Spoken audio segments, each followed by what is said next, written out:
出水阁好，国情该说两句啊，含你做参考。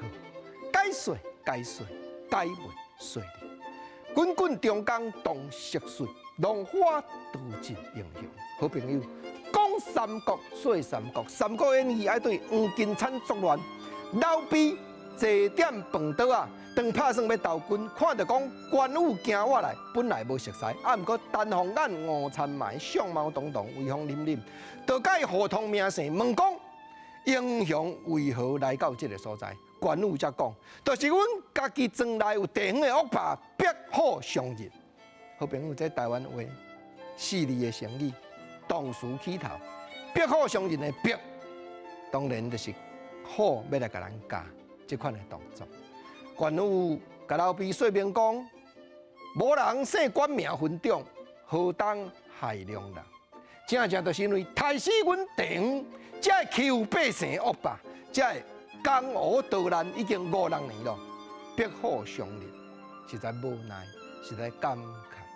老毕看到关羽气魄遮尔好，对嘴甲问讲：啊，当着这款的恶霸，谈地方欢行直当英雄，你夜倒出来杀人，敢讲袂惊？结果关公这个人真稳重，伊对嘴就甲老毕应答，讲惊，哪有啥物通好惊咧？人生在世，不过是见死如面，见死如面。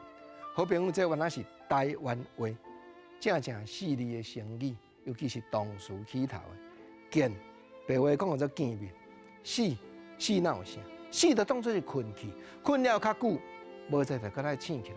这就亲像另外一句汉文的成语，讲视死如归共款。老毕看到关羽气魄较好，讲来，烧酒互我请。斗阵的。今日甲你来互相交一个朋友，骗请海哥，莫嫌我粗菜薄酒。好朋友，骗请海哥，原来是台湾话四字的成语，原来同时起头的。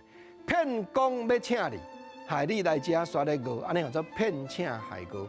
主人家咧讲吼，我菜真有限，酒嘛安尼真歹，粗菜薄酒。要招待你安尼食一顿啊，讲叫做骗请害过。当然，角色若无讲啦，咱红请的讲人骗请害过就歹听。意思讲人因咱正，害咱空行，答应人的条件拢做无到，这拢是台语四字同时起头的成语艺术的所在。